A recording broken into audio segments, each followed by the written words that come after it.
He's going to teach us everything about how to keep ourselves clean, how to keep ourselves healthy, how to keep ourselves energized and revitalized to give back to our community while feeling healthy, wealthy, and strong. You're going to see an interactive, lively presentation, and it is my great pleasure to introduce Ted Love.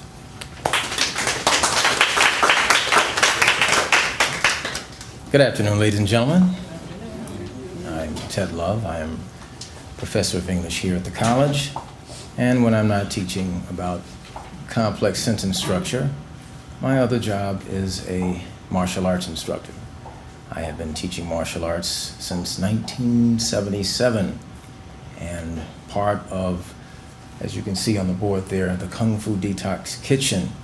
The word Kung Fu is taken from the original definition of it, not the popularized fighting aspect of it as it is in this country, but it is a throwback to the historical time when martial artists in basically peaceful times were basically healing artists as well, who were strong participants in what is called moving meditation. Only when the feudal times came up and wars broke out is when those meditational moves that were designed for circulation and flexibility transformed into self-defense forms. So we are looking at the aspect of the Kung Fu Detox from its healing and meditational standpoints. You see on the right-hand side, basically, this is the condition of America as we see it.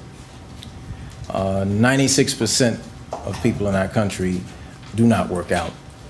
And most of us are watching people become obese at a rather epidemic level.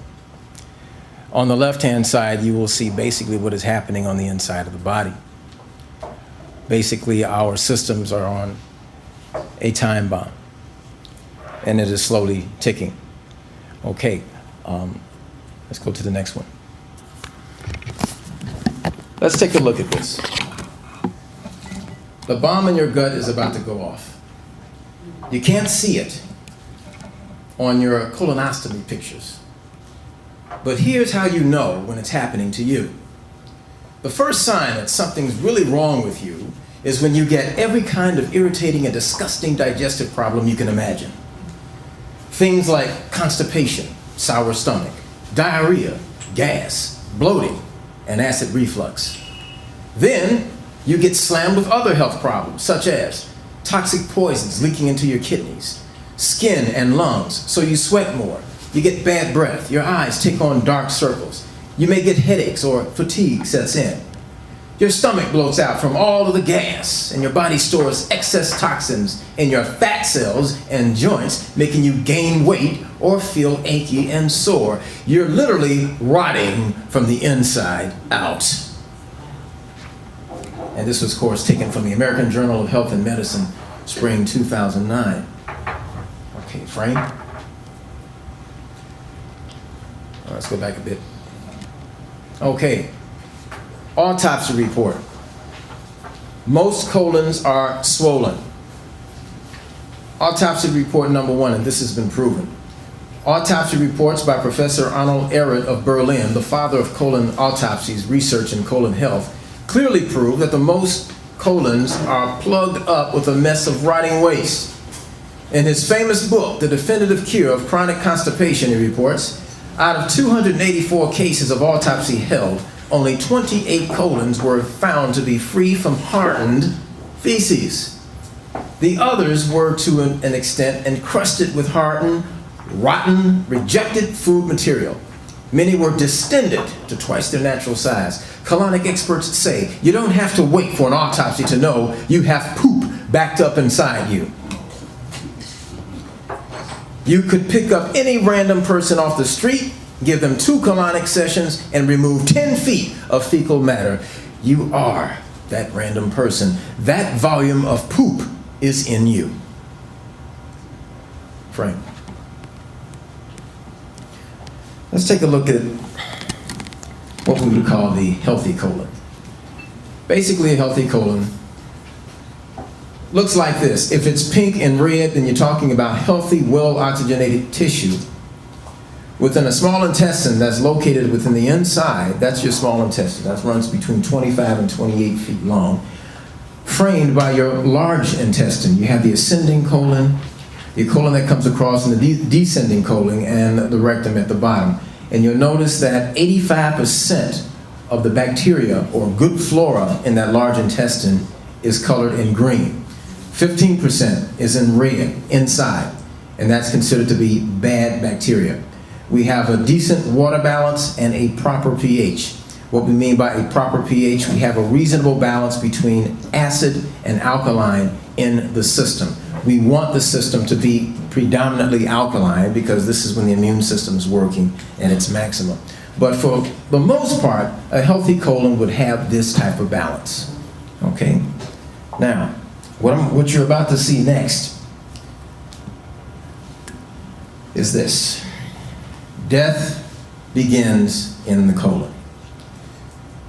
We have a reverse situation here. 15% good bacteria, 85% bad bacteria. The bad bacteria has overwhelmed your colon. Bad bacteria feeds on decaying mounds. They multiply and kill good bacteria. Now, what are we talking about when we say decaying mounds? Basically, people, America's diet is basically composed of devitalized food. And when you're talking about devitalized food, food that is absent of vitamins and minerals, when it has been enriched or bleached or watered down to the point where it becomes just plain bulk, when it goes into the system, understand that the colon is constantly pumping out moisture out of it in order to pump nutrients into the rest of your body. So that means that if there are no vitamins and minerals to pump out, then it becomes a crust along the colon walls. And over a period of time, it begins to darken because the crust actually feeds on bad bacteria and it multiplies itself. When it gets more and more, it starts to get darker and darker and harder along the colonic walls. And this is what you see. From the ascending colon to the colon that comes across to the descending, we see that we have fecal matter in chunk-like form adhering to the walls of the colon. Now, most of us may think that, well, I'm a little constipated when we go to the washroom and we try to take care of that. But we never stop to think that the constipation could go further up into the entire region. And this is the part that we don't get in one sitting in the bathroom. So apparently, when we eat some more, here comes fresh food coming through that the body can't absorb because of the fecal matter that's already on the walls. And what begins to happen? The fecal matter itself starts to get into the bloodstream. Hard chunks of old rotting food pack the colon walls, making it bulge out. Food cannot pass through. Then what do you have? Bloating, cramping, and gas. Stool becomes a struggle to pass. We now have a carcinoma environment, or basically an inflammatory bowel disease, or any number of manifestations of toxins that could take place in the colon. Next frame.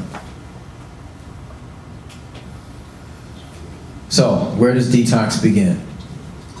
Apparently, when you see those little black dots, that's fecal matter that has penetrated through the walls and got into the bloodstream and literally traveling through your entire system. And when this begins to happen, we're talking about most of the organs affected in your body. The heart, lungs, liver, gallbladder, pancreas, stomach, small and large intestines. All of these become affected by toxins in the system. As a result, your immune system starts to compromise and it comes down. When it comes down, you are susceptible to any number of infections, any number of diseases. Name it: arthritis, neuritis, allergies, sinus, any number as a result of toxins going throughout the system. So, where does detox start? It starts where life begins, at the cell level. This is why diets don't work. A diet is a matter of food manipulation to attain an outcome. If the body is not able to absorb food nutrients, then it doesn't matter. We have to go to the cells to get those clean in order for the body to be rebuilt. The entire outer layer of our skin is replaced with new cells every 4 weeks. Now, what does that say about human cells? After 11 months, a baby that has just been born, 2 months after birth, the body has estimated as having 100 trillion cells that make up the entire body. That's called cell proliferation. After proliferation stops, replacement and rebuilding of cells begin. Now, the body is constantly giving off what? Cells that die. The first bullet is an example of that. The outer layer of the skin, cells, they have to replace themselves. So when they die, they're replaced with new cells approximately every 4 weeks. Every 2 months, practically every cell in our heart muscle is rebuilt.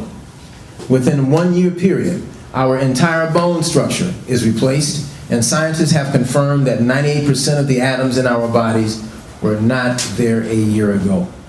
What does that say about our bodies? They are naturally self-healing. At the cellular level, they are naturally self-healing. Our job is to create the environment by which those cells can rebuild. The environment is directly influenced by it, Frank. Totally. The new cells are dependent on the building materials we provided.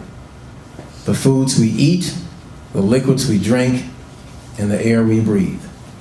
This is our goal. But our investment in it depends on what we put in our mouths that directly affect our system. Now, this is a picture of actual healthy red blood cells. Now, I want you to look at the composition. They're round circles with dots inside of them. That means the mitochondria, the hemoglobin, is at the level where it's supposed to be. They're not sticking together. It's like rice that has been well cooked. The kernels are not supposed to stick. Okay? So it is with healthy red blood cells. They are properly oxygenated, and they live in an environment that is basically hydrated with plenty of water. Okay? So they don't stick. This is what you want. Frank.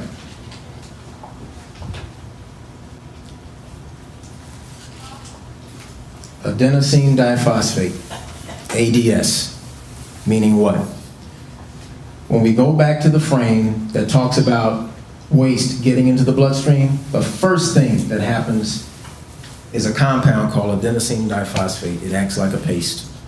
And what the paste does, it creates what it looks like spider webs inside of the veins and the capillaries and the arteries, and it causes the blood cells to stick together. The platelets begin to stick within the wiry waste that accumulates in the system, and your blood thickens.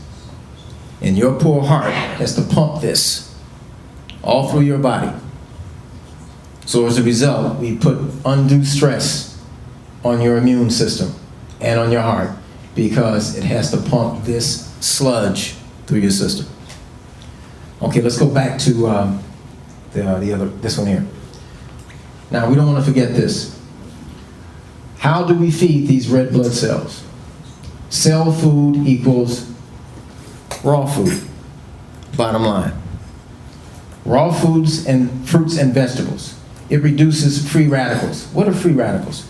Free radicals are basically cells that break. Because they are deficient, they snap.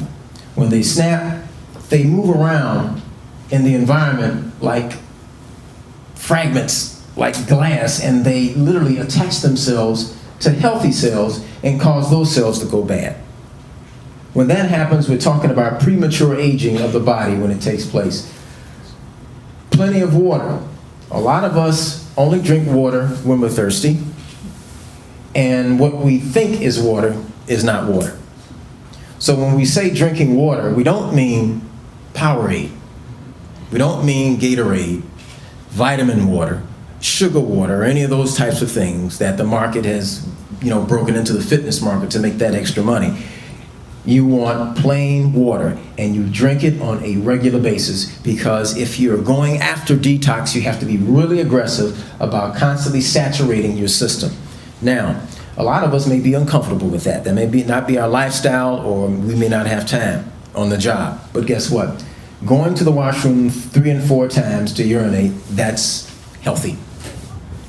If you go 2 and 3 times for number 2, that's healthy.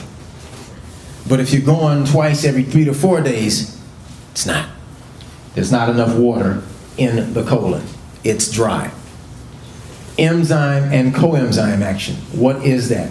When you got healthy blood cells, that tells you that the digestive enzymes that are responsible for pulling vitamins and minerals out of your food and into your system are working. That's what enzymes do. They are the catalyst for absorption of nutrition into the system. And you've got coenzyme action too. Those are usually secondary enzymes like vitamins and minerals that you take in pill or capsule form to help out the vitamins that are already in the food. So we basically categorize that as enzyme and coenzyme. Okay, next frame. Go back. Okay. Sludge. We've got 3 different types. Artery sludge, circulation sludge, and joint sludge. Okay, next frame. Alrighty. Fat. Fat cells. Very simple drawing. We call it lipids.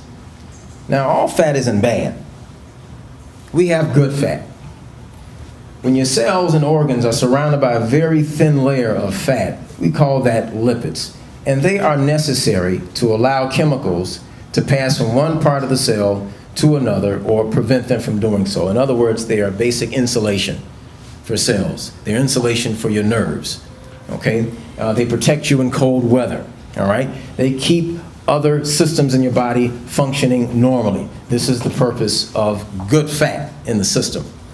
But, again, the American diet pumps in fats that are lethal to the system, fats that cannot be used because they have been changed molecularly because of cooking.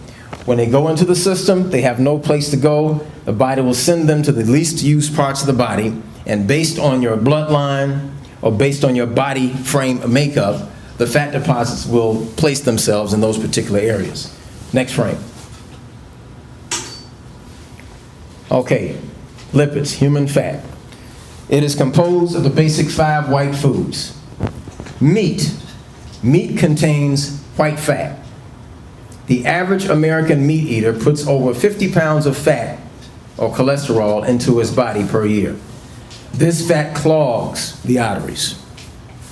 Cooking meat changes the molecular structure of the protein, making it unusable by the body. And of course, dairy.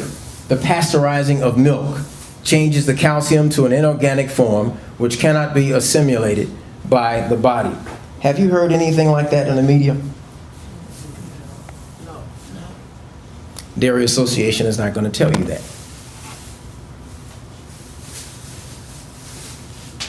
Cooking meat. Well, do you remember when Oprah made her comment about hamburger and beef? Did she get a phone call the next day? Several. You have administrations that will not allow the full story on what they sell to come out, because if it did, it would affect the market. Never mind affecting your health, it would affect the market. Now, this photo was taken in a foreign country where obese people were being liposuctioned and their fat placed in bags like this to be sold to fuel companies for biodegradable fuels. You've heard the story about cooking oil being used as a possible fuel or alternatives to fossil fuels. But in some foreign countries, in the black market, we have people who are being kidnapped and liposuctioned, where their human fat is placed in bags like this and sold to companies so it can be used for experimentation for alternative fuels. Now, I know that's kind of strange, but it's out there. The last three whites: salt, or inorganic sodium, formed by the union of sodium and chlorine that is toxic to the body. Sugar. This fourth white substance can immobilize the immune system by 33%. In other words, if you took 17 teaspoons of sugar and you ingested it into your system, your immune system is not going to work that day. Sugar suffocates the workings of the immune system.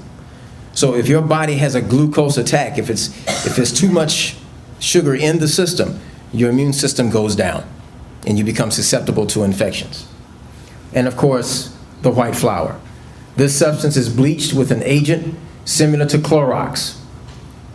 Vitamins derived from coal tar is added and sold to the public as enriched. It clogs your intestines and creates excess mucus in your sinuses. Now, let's go back a minute. Now, you see that? That's 5 pounds of human fat. Now, I was fortunate to make an order,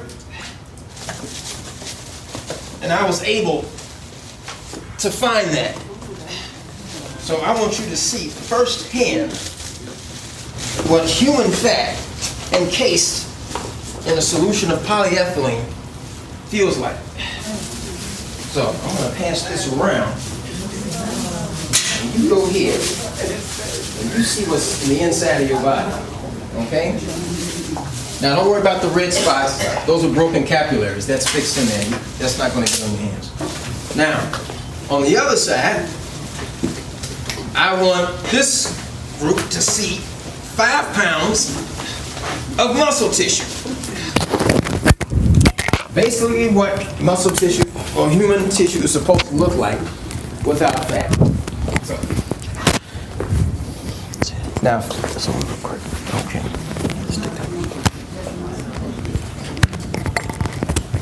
Okay, you've got 5 pounds each. 5 pounds of fat, 5 pounds of muscle tissue. Which one are you? Which one is the predominant? So when those lipids swell up, this is what we place in our system, and this is what our poor heart has to pump blood through. Okay? Frank. Okay, let's take a quick look at cooking methods. What do we want to avoid? Frying, stir-frying, microwaving, and believe it or not, boiling. Let's look at the cooking methods. One of the biggest tools for starvation on a full stomach is the stove.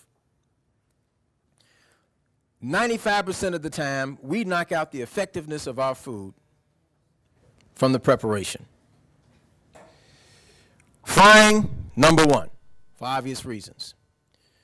Stir frying is still frying.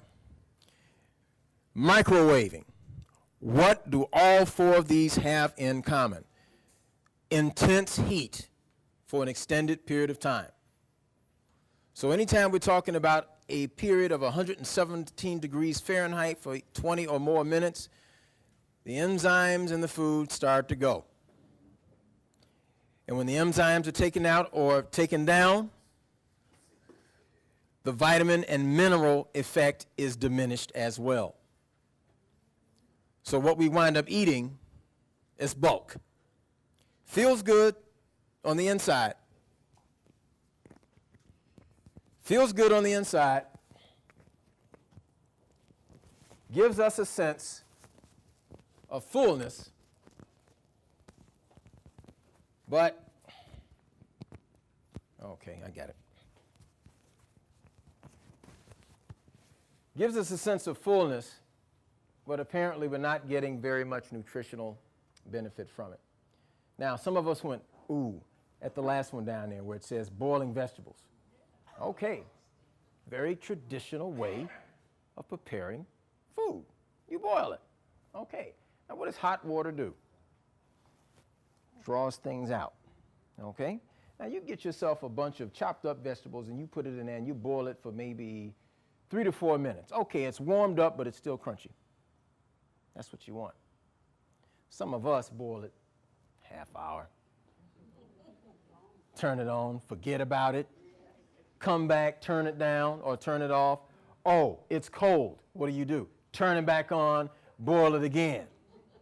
You may do that 2 or 3 times until it's turned to basically mush. If it's a mushy consistency, you've knocked out the benefit, even with vegetables. But it doesn't take much for vegetables in heat. Okay? So this is why we have to be cognizant of vegetables. You want to heat vegetables? Go ahead and steam them. Steaming them locks in the enzymes and locks in the crunchiness and gives it more of a natural flavor so you can actually taste what the vegetable tastes like. You know, you go to boiling stuff and there's no taste in it. What do? We take it out, put it down. What do? We go for the what? The condiments. Not the spices. We go for the condiments. And the condiments give us a sense of taste. It soothes the taste buds, all right? When actually all we're doing is taking in bulk under a film of basically mayonnaise, paprika, and saturated fat, okay? But again, raw is number 1. Steaming is number 2. Stewing has a benefit too. Why? Because you cook it slow, all right? When you cook it slow, you tend to retain a little bit more of the benefit. It's not the best, but when you're making soups, you can go ahead and stew.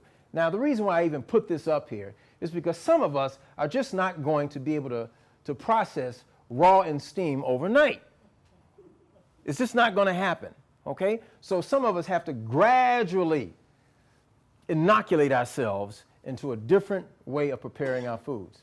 So we will probably do it in stages and then work our way up from stewing to steam to raw. Now at the bottom, look out. We've got roasting, barbecuing, and sauteed. Yes. Okay, in a second. Okay. Ovens, barbecuing, and grilling. When you grill, sometimes you put the food in what? Foil. Sometimes. Or you put it on a what? A grill. What is the grill made out of? Metal. Subjected to heat for an extended period of time. What's heating your food in the barbecue? Carbon. Charcoal. Going up into the food. You've heard stories about this creating possible carcinogenic properties in the food. This is true. So you have to be careful about preparing in this way if you are getting ready to do what? If you want to detox and clean your system. Now, if you like this stuff, go ahead and keep eating it. Go ahead and eat it, go ahead and eat for taste. It tastes good. That's what we love. Go ahead and finish it. But do not be surprised. If you go to the washroom, nothing happens. Next day, nothing happens. And then you wonder what's going on in the colon. Eating dead food. Frame. All right, let's look at the ages. What do we mean by age? Once the arteries are blocked, aging begins. You are only as good or as youthful as your arteries. If your circulation is good, you're good. If the circulation goes, that's when aging starts. Let's look at what we have to look at when we are in a situation that threatens us. Saturated fats, red meat, cheese, hydrogenated oils. Oh, no, not cheese. No, not that. Okay, but look, this is a personal thing here. Okay, I can understand if you're having reactions. This is a very personal thing, your food. Okay, I'm just a courier of information upon which interested parties can act, okay? So, hydrogenated oils, potato chips, Doritos, Cheetos, anything that's quickly packaged that we eat as snacks, be careful. Commercial peanut butter, Skippy.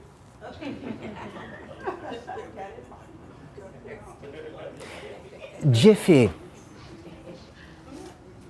Look on the back and read it.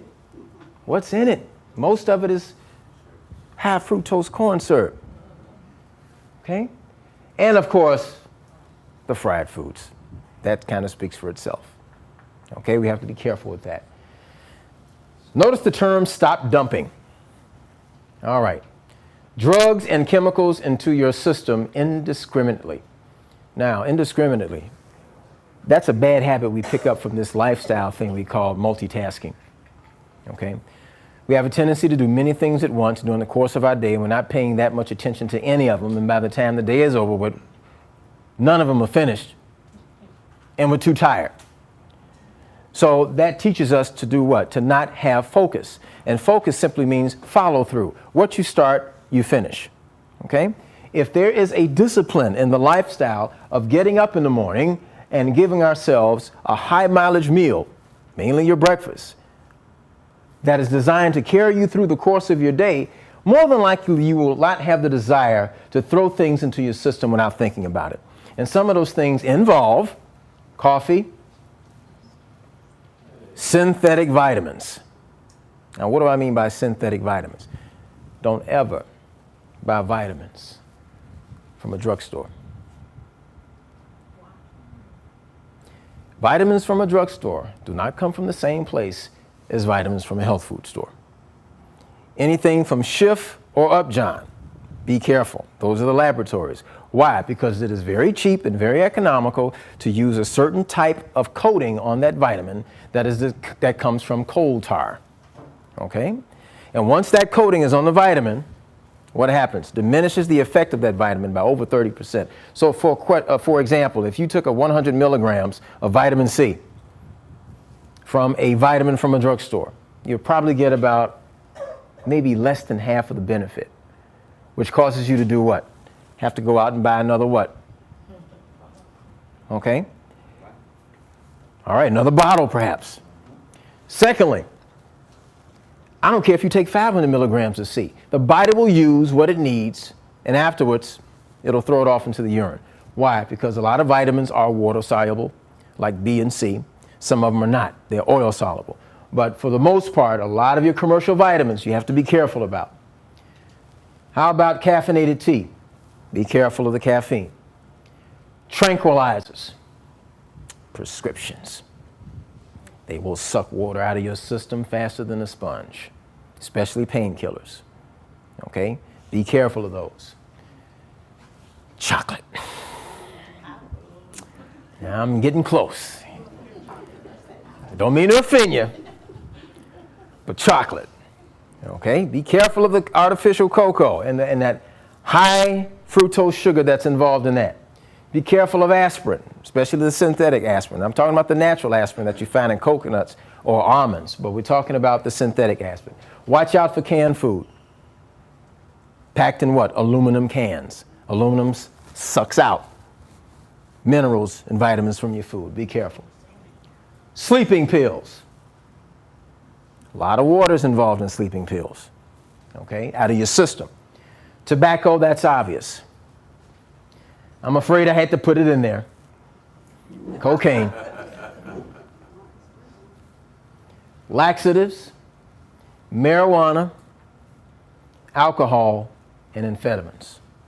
It's a shame it has to be lined up with everything else that's so common out here, but it is there. Now, you notice the marijuana is in bold. There's a reason for that. A lot of the students, where do we have that? Okay, we'll come back to it. There it is, right there. All right. What do all drugs have in common? I don't care if it's heroin, cocaine, marijuana, what do they all do? They diminish the body's ability to absorb oxygen. They diminish the body's ability to absorb oxygen. The brain has got to have a certain level of oxygen for you to function, for you to cognitively function, for gray matter to function. If that is not there,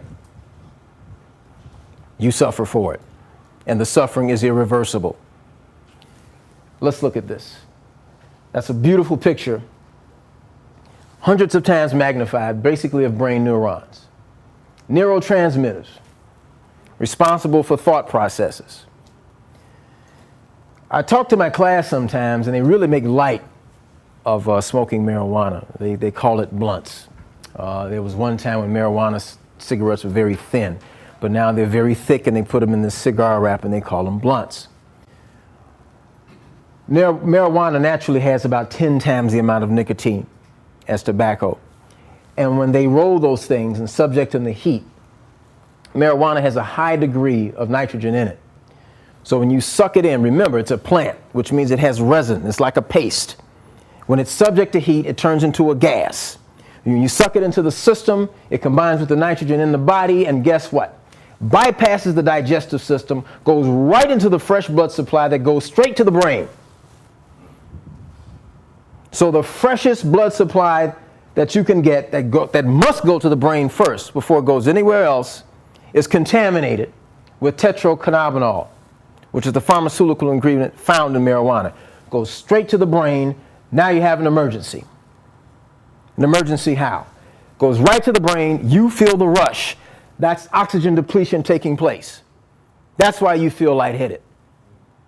But the interpretation of that is that, well, I'm getting high. No, your brain is in a state of emergency because the oxygen volume has dropped. Once that happens, here comes the resin. The resin coats all of those synapses that you see, all the neurons that you see. They get coated. It's like a tar. And once they get on it, what begins to happen? Cognitively, you are affected. You start to slow down. You ain't going to feel it now. You're 18 years old. You can run 60 miles an hour, run through a wall, do all those kind of things. Yes, you have that. But when you get into your hormonal transformations, when you start getting older and that pituitary gland starts to reprogram you and reboot you, next thing you know, you've got issues going on. All of a sudden, I know her face. Jill, right. Or you're in class, 2 plus 2 is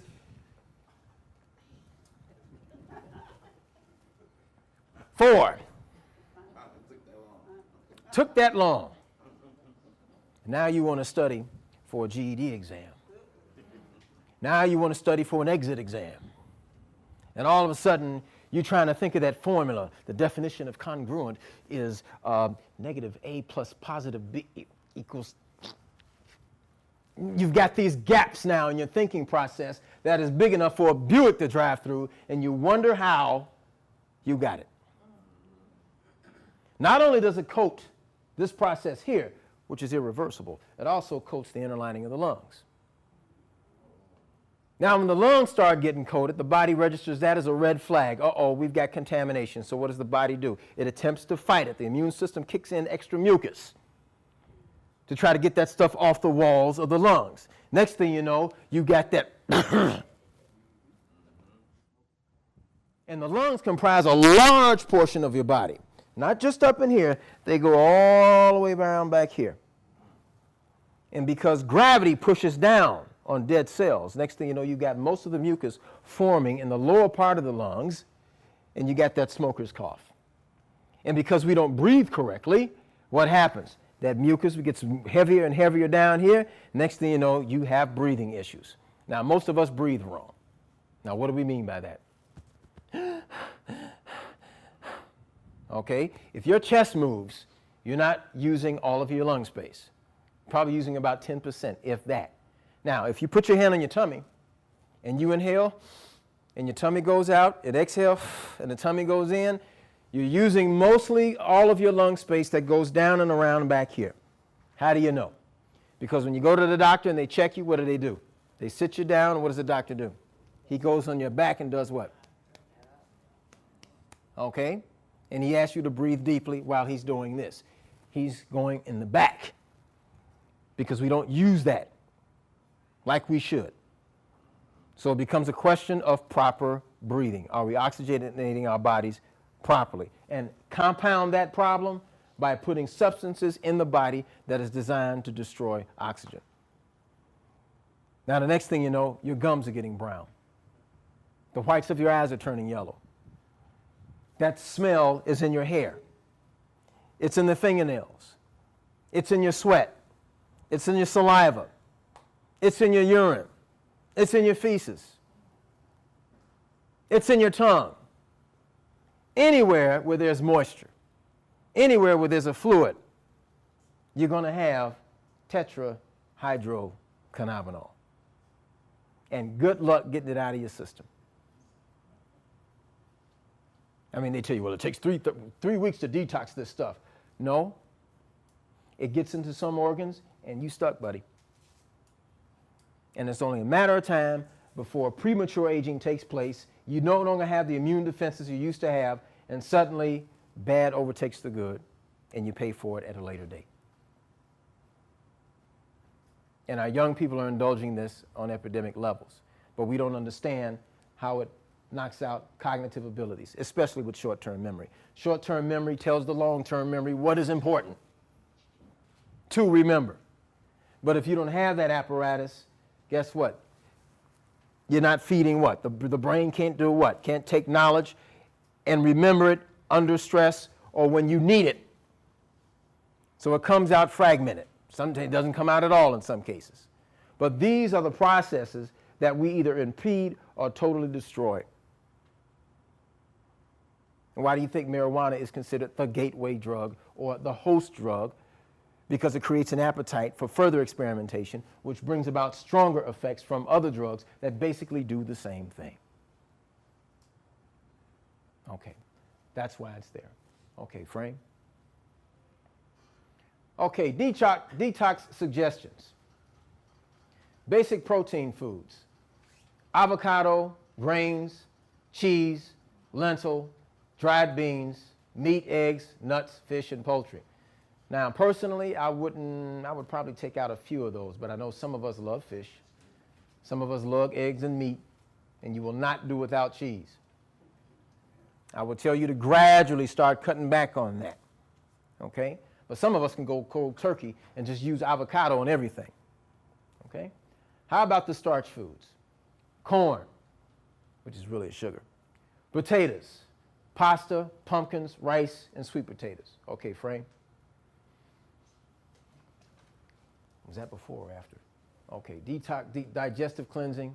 We want to go for the joints, the circulation, and the arteries. Okay, frame. Is that it? All right. Let's go back to this. This is our goal. We want to look like this. How do we get there? Those 4 points. Digestive cleansing, joint, circulation, and arteries. Now, from this, we're going to stop the PowerPoint, and we're going to move on to our kitchen here. And I'm going to swing this around, and we're going to start on this phase. And then, as I'm going to show you how these things are put together, and then we can open the floor for questioning. Yes? Who did he put the food back up? Okay, we'll leave this here. All right. All right, let's swing this around.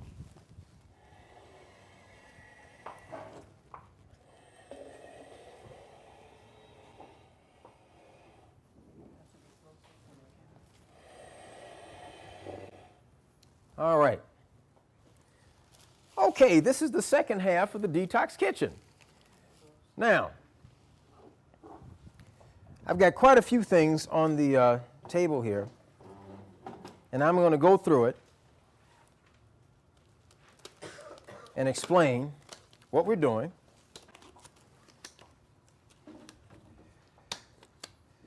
We have a juicer up here, so we're going to prepare some of these things.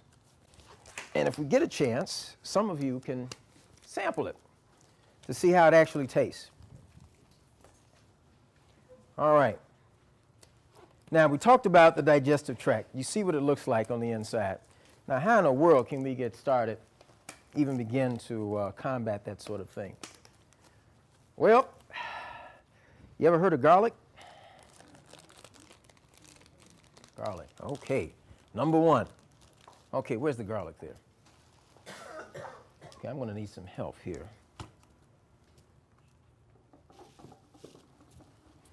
Okay, fresh garlic clove. All right. Now, you may think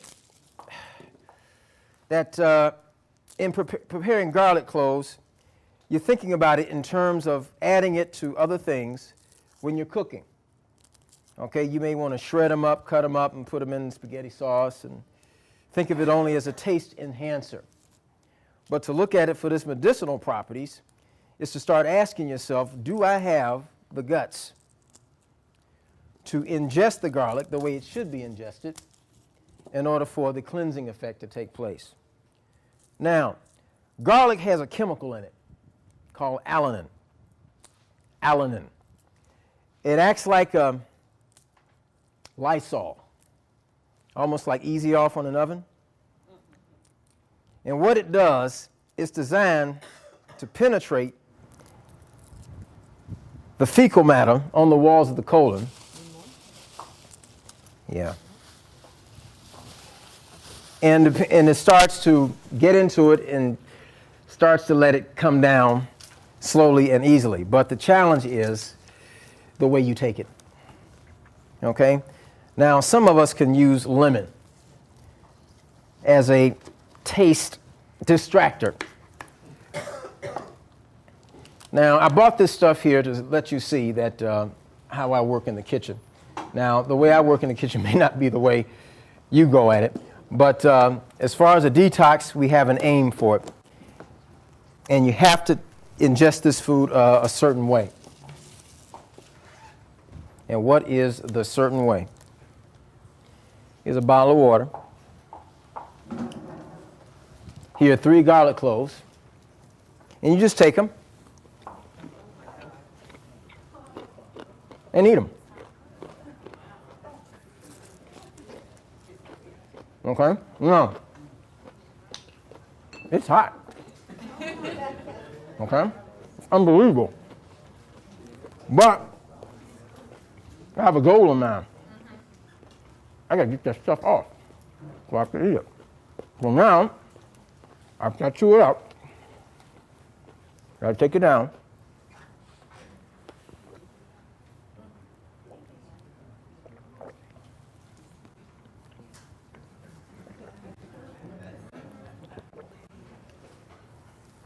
Okay.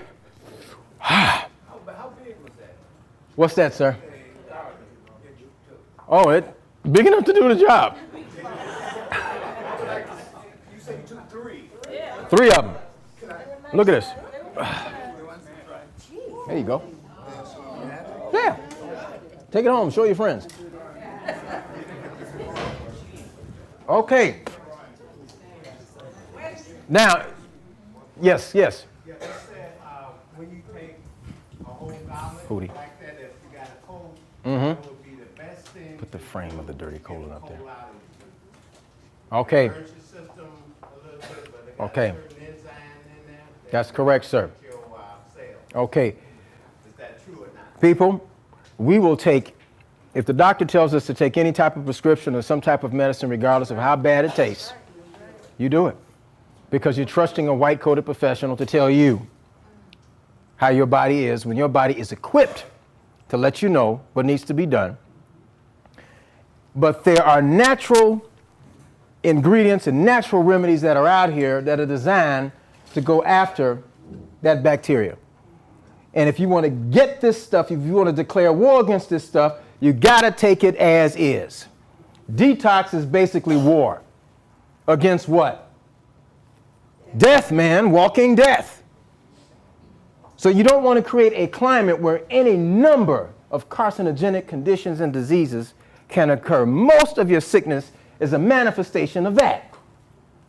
And I don't know how many autopsy photos that I have seen where people are cut open because they've been bloated and they found 30 to 40 pounds of feces that is hardened into almost like cement consistency because it had caked against the inside of the walls. You remember Elvis? Elvis Presley? Okay, 40 pounds in his system. Now he died of a heart attack, but all those prescriptions he was taking on top of the drugs, 40 pounds of that. John Wayne, cancer. They open him up. Fecal matter, this big. So when you're talking about declaring war against it, okay, you have to go after the foods that are designed to disinfect and to scrub and to create an environment where this stuff can be loosened up and come off the walls. Okay? Yes. I have a question. How often would you say to eat that garlic? Once a week, twice a week, every day? Okay. But you didn't take this whole thing. Oh, you still on that? Pretty. Okay, now I'm set. This is war, baby. Okay. How often? Every day? Okay. Now, how soon do you want results? Soon. Now. All right. You listen to your body after you take it. Okay? Number one, I wouldn't take garlic if you got to go to work. Okay? Plan a day. Stay at home. Make sure you let everybody in the house know what you're about to do. Tell everybody ahead of time that I have got to have access to the washroom between this time and this time. These 2 times I'm going to rope it off. Nobody can go in there even if they wanted to, because I have to have reservations to go in there. Now, when you go in there, you better take a magazine, something to read, perhaps a mask, maybe a shower curtain, hang some plastic, or a football helmet. Because when nature gives you the call, you got to go. And when you go, you're going to see stuff that has been probably sitting in your system for the last couple of months, if not the last couple of years. Because you're talking about 25 feet in the small intestine and over 5 to 6 in the large intestine, with a circumference of a ½ an inch for the small intestines and 1 inch for the large intestines. And it's not that size. That's a healthy intestine. We're talking about this that makes it blow up. And then you got gas and methane on top of that blowing you up some more. Now, if you don't believe that, you ever been to a budget meeting, sitting down next to someone who has gas? Okay, you in class. It's rough when you're on a crowded bus and can't do nothing about it and you hit that bump. You're talking about some long toxin sitting in here that is manifested into the most disgusting smell that you can possibly imagine. And you can tell a person has it because when they give off that gas, it comes out 2 ways. It comes with a sound, and the other one comes without it. I believe the one without it is the most deadliest. What is that term? The SBD, as they call it? Silent but deadly? There's a reason for that. And it just amazes me how in a public situation people, they know they done ate something foul and they're trying to hold it and everything, and then it starts to seep out, can't do anything about it, and they try to play it off. And you can't play it off because you're the first one to smell it. And then when it comes up and you can't help but smell it, what do? You move.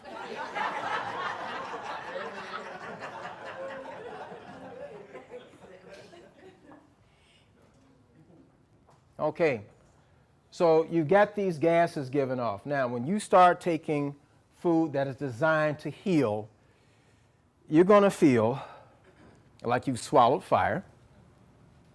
You're going to get dizzy. You're going to get lightheaded because you've got toxins in the bloodstream, sludge in the bloodstream that's been there forever. It's starting to wake up. Garlic has an energy that goes along with it. Anything that's strong has a heat that comes from it. And when you've got that heat going through your system, you feel it. And anything that provides heat is a vasodilator. You know what that is? It starts to do what? Open up your system. When that starts to happen, guess what? Here comes oxygen to places that it hasn't been in who knows how long. And when fresh oxygen hits you, you feel sick because that area hasn't had it in a long time, and now what you're feeling is goop that has to come out. That's why you feel bad, because it's got to go. And anything that's been sitting in your system forever, that long, hasn't been paying any rent. Now you're talking about evicting it. It's going to let you know Garlic is one of the #1 fighters of joint sludge, artery sludge, and circulation sludge. Now, let's move on. Now, ladies, what if you had sludge in your system and it starts to affect your iron count? Okay? Your iron count goes down. Now, you may go to the doctor and they may say, well, look, you may have to take some ferrous sulfate. What is that? Yeah, it's prescription iron. But guess what? You may have alternatives here. The first alternative, chlorophyll. You ever heard of it? It's very green. Okay, let me show you how green it is. If I took some of this, it's a fresh bottle, so I have to open it up. I just spilled some, like that. Okay? This is how green it is. Okay? Purely extracted from plants. This is what makes the plants green. Okay? Photosynthesis from the sun places this in the plants, and then now you're talking about pure oxygen. All right? That's what makes it the plant green. Now, you can get this in liquid form, very expensive, but you can get it in liquid form and take 100 milligrams, which is about 3 tablespoons, and pour it in some good water, distilled water. Shake it up. Wrong cap, but I'll use it this way, like this. Shake it up.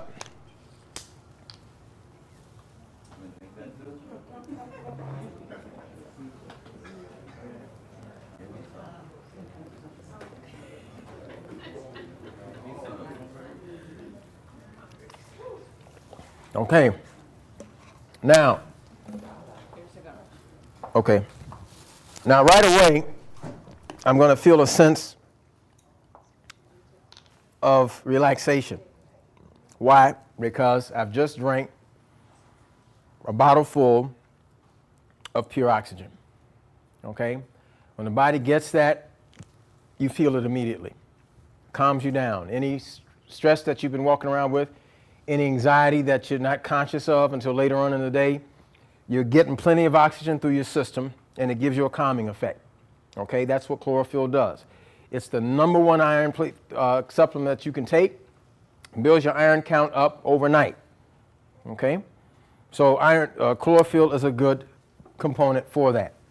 Now, what if you're living in the Midwest and you're subject to weather that changes on you?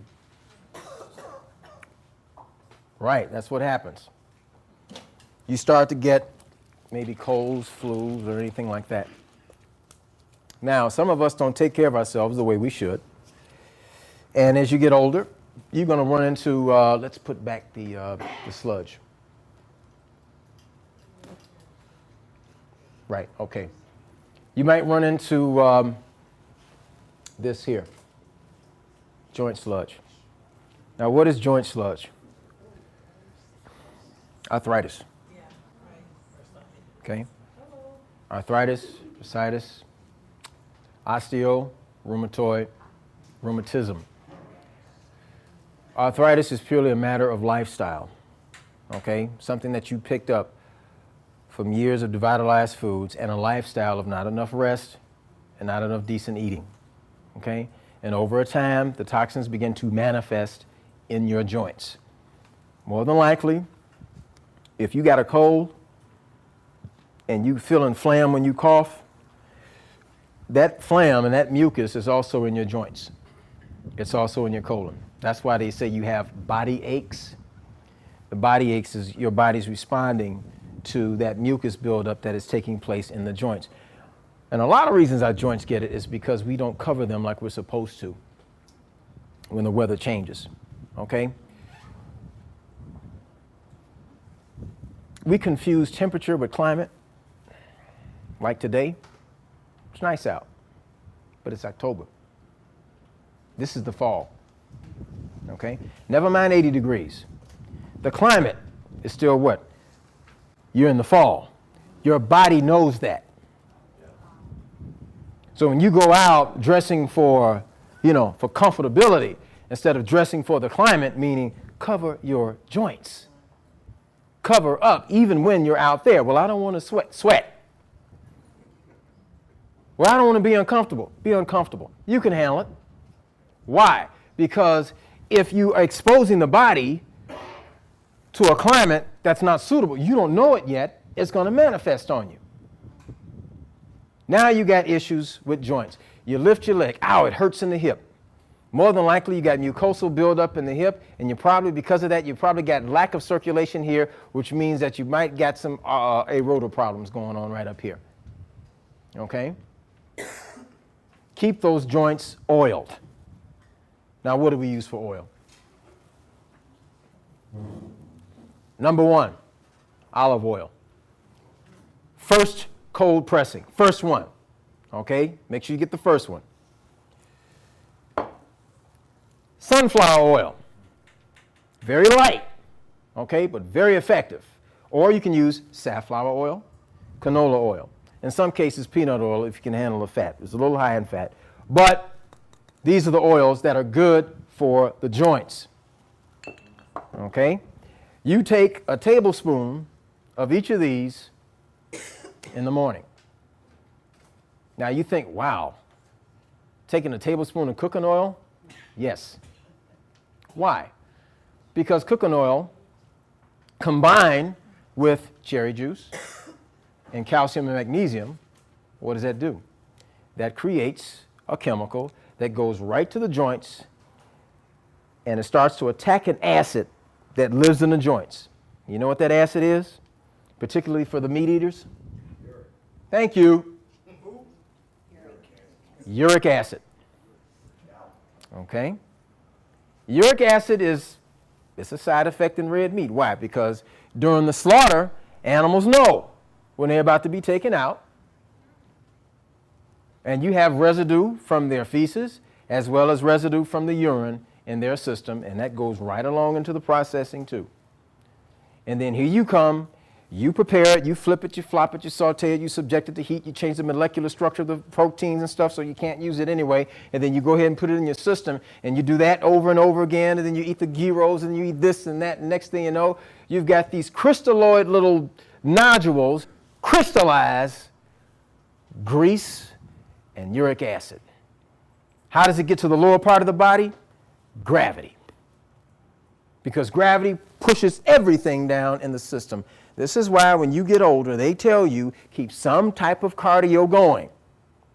Because a lot of your waste goes below the waist and gets into your legs. And the next thing you know, you've got clots setting up because they're gellifying and sticking together, and they go to the smallest capillaries in the least part of your body, furthest away from the heart. That's why they tell athletes they retire early. Why? Because the first thing to go on them is their what? Their legs. That's where the waste starts to accumulate early. So when you're getting older, you gotta be involved in something that's designed to keep the lower body involved or engaged. If not, you're going to have crystalline substances setting up in your toes and your ankles and your knees, and the next thing you know, you've got that situation the gentleman in the back said, gout. Or osteoarthritis, mainly in your knees and in your hips, because these are the weight-bearing joints, okay? Joints that are responsible for sitting, walking, moving, and running. Those are the first things to get it. Now, if you're talking about your fingers and your wrist and everything, that's probably rheumatoid, because in rheumatoid arthritis, the fluid that surrounds that joint apparatus gets contaminated with free radicals. You might get the crystalline substances in there too, and the next thing you know, you've got what they call what? That syndrome. Okay, that's when those things start to happen. Depending on your bloodline, depending who had it before, those things have a factor in it too. And why do I mention bloodline? Because when we go to the stove, a lot of times when we get to the rituals in society like the holidays, and we celebrate them around what? The table. We tend to prepare foods based on what? Tradition. How your mother cooked it. How did she cook it? From scratch. Okay. Did she record it? No. Well, how do you know? You just know. Pinch of this, hint of that. some of this and some of that. Well, some of this and some of that may not be good for you when you are in a state that's close to type 1 diabetes or type 2. And you don't know, or you don't know what you could be taking in that could make the difference between this sludge manifesting into diverticulosis or one of those little nodules popping on you. And now you got poison going directly into the bloodstream. You don't know. Yes? I have a question about the detox, the oil. Are you saying take one of those or all of them together? Give me a teaspoon, honey. Where? Got a teaspoon? Plastic cup. Okay. Okay, did you bring a metal tablespoon? No. Just a teaspoon. Okay. Sunflower, right? Sunflower. Okay. Okay. We got any cherry juice? Okay. Teaspoon. Mm-hmm. Okay. Tablespoon or teaspoon? Teaspoon is good for starters. Okay. Olive oil?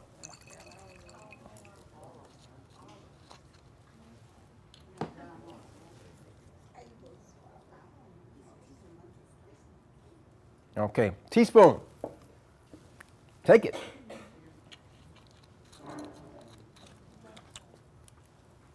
Behind that, B complex. Mm-hmm. That's E.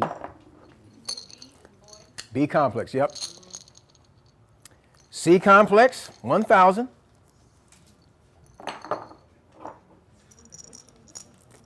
And 1,000 milligrams of calcium magnesium.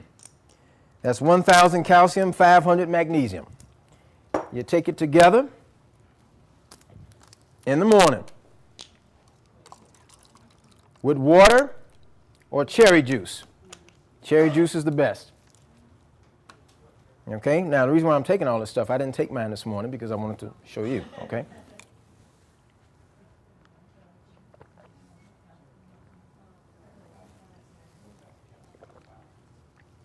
All right. Calcium, magnesium is very important. It's a tranquilizer. It's a builder. Okay? It cooperates with your fruits and your vegetables. Remember that fruits are your cleansers, vegetables are your builders. Water is the environment that you want those things to work in all the time. When you've got that going on, you're going to reduce any and all free radical action from moving against you while the body is doing what? Healing on its own. So you're creating an environment within your system from your diet that over a period of time, you start to oxygenate your blood, clean your system out, and you start to feel better and better. Excuse me, you said the vegetables were for Builders. builders. Yes. Vegetables build and the Fruits clean. okay. Right, right. And water is the environment that you want it all to work in. Okay. All right. Now, let's see. What's next? Okay. Now we've covered arterial sludge, joint sludge. Oh, okay. Here's another one.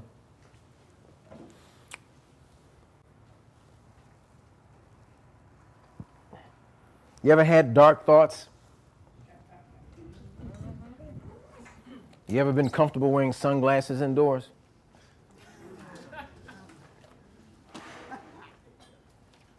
You ever had dark thoughts against your neighbor?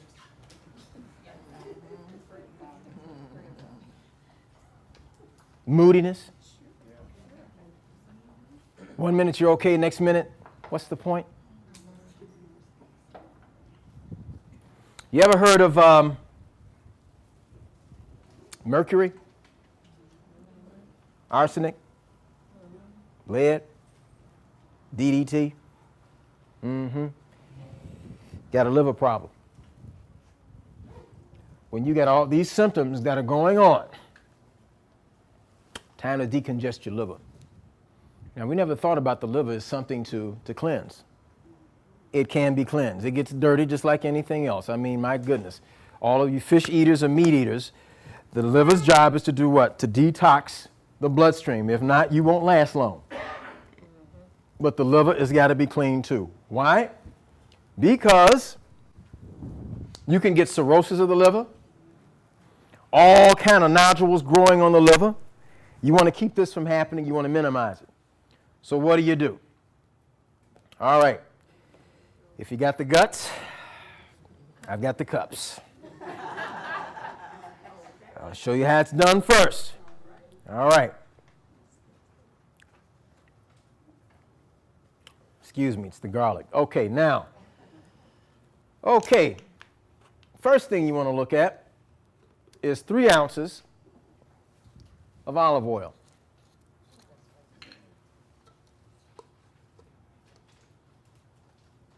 How 3 ounces.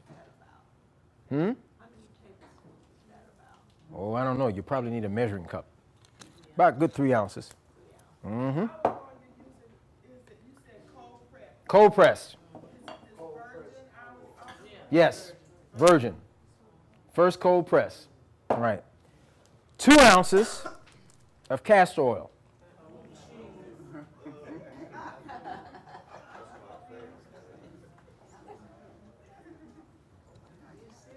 Yep.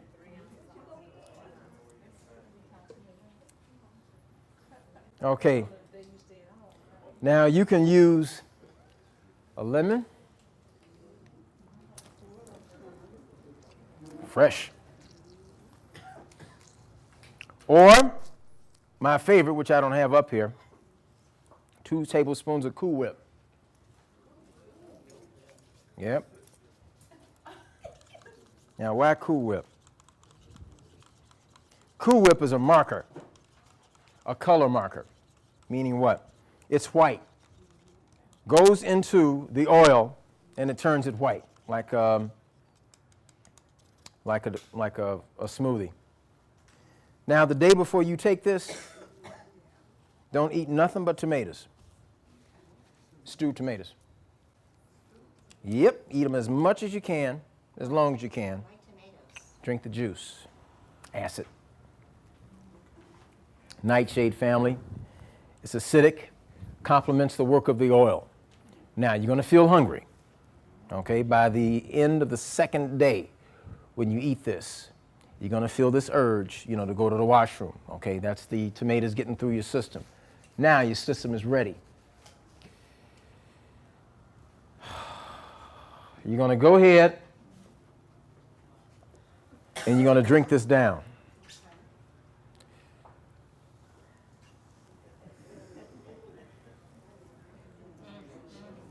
The liver.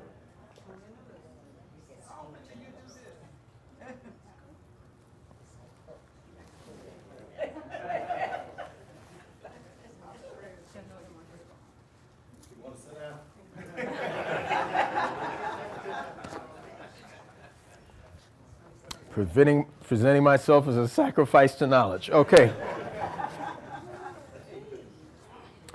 Okay, now, I've taken the stuff. Now, I'm committed. Can't go back now.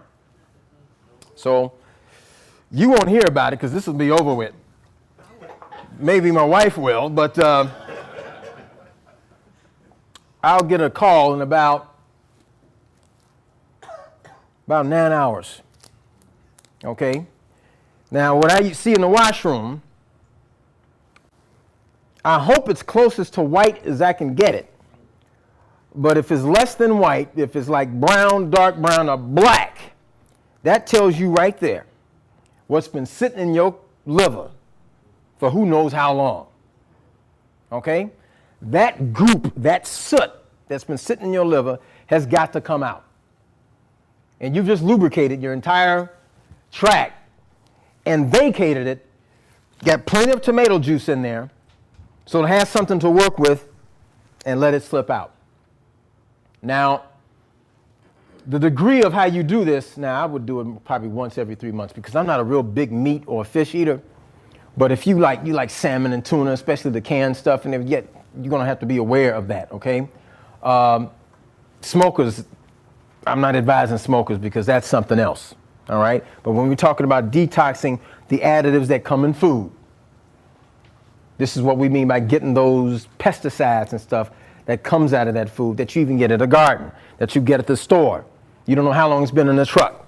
You don't know how old it is. You don't know where it came from. You don't know what they put on it, what dye they shoot on it, so it can stay red long enough for you to get it. Okay? So all that stuff, the liver's job is to clean all that and keep it from basically toxifying your system. But you need liver relief too. So if you don't, then you see those other things start to manifest. You take care of that too as well when you indulge in these oils here, because that's what they're for. Okay? Now, another thing about arthritis is that it taxes out your adrenal glands. The adrenal glands are responsible for cortisol production, which helps to control the pain, okay? Your body has natural painkillers too. But if the adrenaline is weak, you're gonna feel pain mostly all the time. Now, I had a trick knee on the left side, and I had it looked at, and come to find out, we said it was arthritis setting up because probably your parents had it and now you got it. Well, after 6 weeks, I got rid of it. And I'll tell you how. I had to get on a regimen of the calcium and magnesium, the oils that I just shown you, and I had to take that twice a day. Now, I had to increase the activity of the adrenal gland, so I had to take a B complex. Now, B complex is good for the adrenal gland, but you may need some help with it. When that happens, you may go a little bit further with what is called pantothenic acid, okay, which is actually B5. And that turbocharges the B5 that is also found in your B complex vitamin. You've got B6 that's separate. You've got B1 and B2 that's separate. You might get extra bottles and give yourself about 500 milligrams of that in addition to the B complex. That feeds the adrenal gland so it can produce more and more cortisol, so your adrenal gland won't be exhausted as much, okay? So that helps out too. So you got these vitamins, and if you use them strategically, they can help you. But if you just take them without any guidance or any advisement to it, then your body's just going to throw them off, and you're basically wasting money, okay? So you have to know what your condition is, develop a strategy of approaching it, and take those vitamins from that standpoint. Now, how much time we got? Okay, we got a few minutes. All right. Then we open it for some questions. Now, I only took garlic. That's one half of the equation. Now, if you can't take it raw, go ahead and get it in a capsule form. Okay? Now, if you got to work, you know, like Miss Lynch does, she's got to go around and talk to all the teachers. You can't throw gobs of this stuff and expect people to turn in their work on time. You gotta do this. You take that stuff raw, boy, nobody ever show up with this stuff. Okay. Raw is number one, but you gotta have the what? The guts. Just can't walk in and throw them in like Tylenol, man. I mean, because, you know, it cuts through, just whips through your system. Now, if you can take it, go ahead. But for those of us who are kind of slow getting into that, go ahead and get the capsule form and take it. Yes? I was going to say, someone gave me something, I was going to ask that question.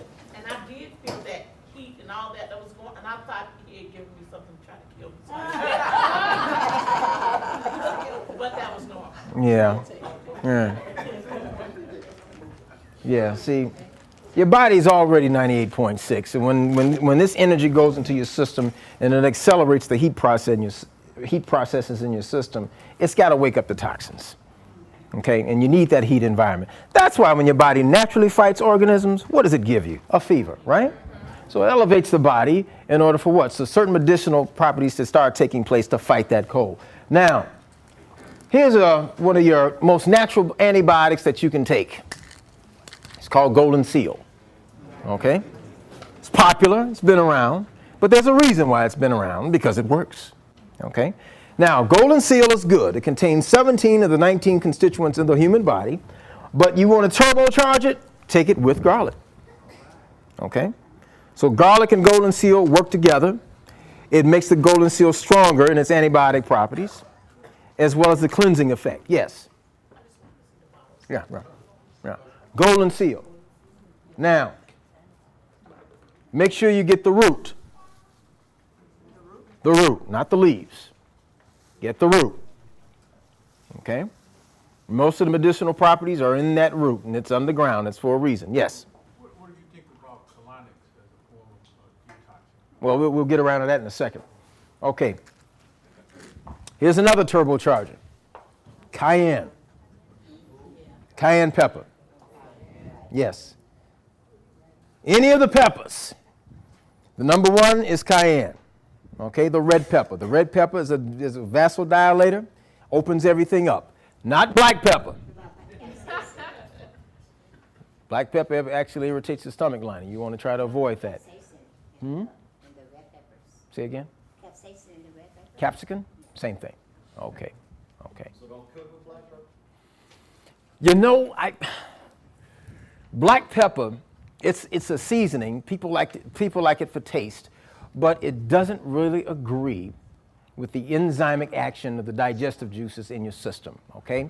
When you put that stuff in your food and you eat it, 9 times out of 10, we don't eat the food for natural taste. We like to do that, okay? And any stuff that we put on in our food, it kind of retards the digestive process. So you want to be careful about that, okay? You have enzymes and coenzymes in the digestive system that are assigned to different foods. You've got enzymes for the proteins. You've got enzymes for the carbs. And one doesn't work on the other, all right? But if you're drinking while you're eating, and if you're putting on all these seasonings while you're taking it, you're impeding the job of the enzymes to break down the food. The hydrochloric acid, you're diluting that. And what begins to happen? The food in the stomach begins to do what? Ferment. You know what fermentation is? That leads to what? Putrefaction. Okay? And that goes right into your intestinal tract as is. Yes? Can you explain for folks, so folks understand about drinking and eating? You didn't mean alcohol, you just mean any liquid while you're eating, right? I only drink water probably an hour and a half after I've eaten. Okay? I want the best mileage out of my food. Your body is built to digest that food properly. Okay? But it is because, once again, in the American diet, we're not trained at the table. We're not trained on how to consume food. We're not trained on how to cook it. They took it out of school a long time ago. But to answer the question, yes, you want to separate the food from the liquid. You want to give your hydrochloric juices full strength to break down that food so you get the best benefit out of it nutritionally. Now, if you mix drinking with eating, you dilute the potency of the digestive system and you create fermentation. Okay, next thing you know, that stuff putrefies. Remember, we're talking about an environment of 98.6. That's pretty warm. Okay, and anything that sits in heat and doesn't move for that long begins to do what? Begins to rot. And your colon started pulling that water out and it leaves it there. And then bad bacteria gets on it, feeds on itself, gets bigger, sticks to the walls. So we have to be careful about that. Now I'll throw in another tip. Be careful about improper food combinations. Okay? Now you hear athletes all the time. They may eat, what's the runner's diet? Lettuce and chicken, or a meat. Okay, maybe 6 ounces or less. And a banana. Okay, a strategic diet. Now, she didn't say a 12-ounce steak. Okay, a butt roast or anything like that. 6 ounces or less of what? Lean meat, lean red meat. Now, if I'm working out, I'll eat it. You know why? Because I'm eating for a purpose. I may eat red meat, but I'm not going to go and get any cut. I got to go get a certain cut. Okay, watch out for round steak, butt steak, porterhouse, ribeye, those types. Why? Study the cow, and you'll see what part of the meat is furthest away from the heart and what's closest to the heart. The heart pumps what? Rich oxygenated blood, right? So you want to eat the meat that's located closest to where the freshest blood supply is. Now you're talking about what? Sirloin, filet mignon. Okay, now you're talking about some money. Okay, the best meat, you might have to pay for it. Okay, I like filet mignon, but I don't pig on it or anything. But I eat it for a purpose, a goal that's in mind. If I eat that stuff, I got to go train. If not, it'll sit. Red meat takes about, what, at least 30 days to come completely out of your system. Now, you're eating all this stuff and you don't do anything. What happens? Putrefies, you expand, you bloat, you get fat. So we want to be careful of our habits once we consume those things. Okay? Other meat other than filet mignon, or the red meat. Other than that, what do you like? Sirloin, porterhouse, T-bone. Okay. But, So, Ted, I don't eat red meat, period. But Good if for I you. ate it, that's what I eat. okay. Now, be careful of the fat content. Okay. Okay? Some hold fat, remember, white marble fat. Yes. No streaks of white. And some of those, yes. That doesn't break down, class. When you chew that, you swallow that, that doesn't break down. That goes right into your system like little white marbles. And the next thing you know, they stick to the artery walls. They may scar them up. Here comes calcium to repair the artery walls. But guess what? Once that calcium comes to fill in that gap, it doesn't stop. It keeps going. Next thing you know, you've got what? You've got plaque setting up inside of those arteries, and you're probably coming down with arteriosclerosis. Okay? So one kind of leads to the other. But cayenne pepper, golden seal, garlic. #1 vasodilators, highest energy output because of the heat factor, creates an environment in order for detoxing to take place. Once that happens, go ahead and lubricate the system and start putting in the oils. Okay, now they tell you, watch the salt. That's true, watch the salt. Why?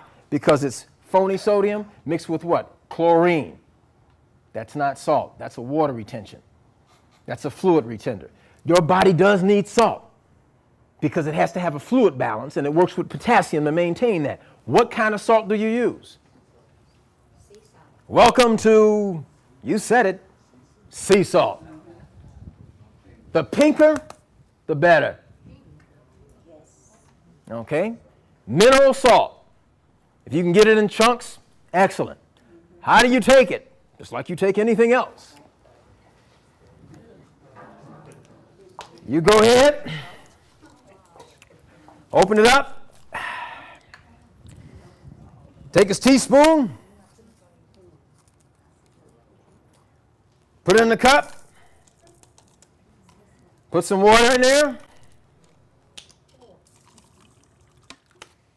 mix it,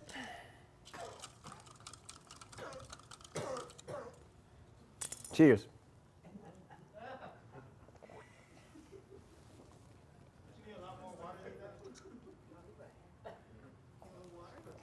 Is this every day?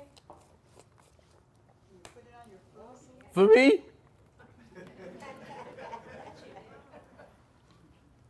depending on what the demand that I make on my body determines that I do it. Now, you could take a half a teaspoon of that stuff and put in about 8 ounces of water and drink it down, and you got your salt intake for that day. Your potassium is going to love it. You're going to have a healthy water balance, okay? But not the chlorine. You don't want the chlorine, okay? Yes? What about the iodine? Iodine, you don't want to look at salt for that. You know what you want to look at? There it is. Seaweed. Seaweed ground up. It's called kelp. Okay? Odorless, tasteless. You take a look at this while you ask. Take a look. They call it the broth of the sea. Okay? I'm glad you asked about iodine because everybody needs it. But you've been told that it's found just in salt, or any salt. That's not true. Okay, you got to look for it. Mineral salt gives you a proper water-potassium balance. Kelp contains high iodine properties without anything else in it. You can take kelp and you can put it on any salad, anything that you eat. Just sprinkle it on there and go ahead and take it. Now you have your iodine and your thyroid will be extra happy with you. Yes? Dr. Love, can you cook with sea salt as well? I mean, I know you said, can you cook with sea salt? Can you substitute it or instead of the other table salt? You don't, right. You don't need much. You don't need much. That stuff is powerful. You don't need much of it. Okay? So yes, your iodine can come through with that, and it's very good for your thyroid, for your pituitary, and it keeps everything in balance once again. So if you keep everything in balance, your immune system is going to do the job that it's supposed to do, and detoxing happens gradually over days, and you start to feel better and better and lighter because you're getting a better quality of when you breathe, you're getting better mileage from your oxygen. Don't be afraid to go to the bathroom numerous times because that's how you eliminate. But if your elimination processes are overburdened, that's when you get the backup and it starts to go into your system, and then you feel lethargic, you feel heavy. When you try to sleep, you don't get any rest. So when you wake up the next morning, you're still tired. That's because the blood is thick and you got a lot of toxemia in the bloodstream. And you're going to continue to feel lethargic. You're going to continue to have glucose overload in your system because the body is not doing what? The lymphatic system is not working like it should to weed that stuff out. So it's kicking back into your system. Yes, ma'am. I had a question about the proper combinations. Like I remember someone saying that you can't mix proteins with carbs and fruit should be eaten by itself, but I don't understand how to internalize it. Like, so how would how would you prepare a meal if you can't mix? Okay.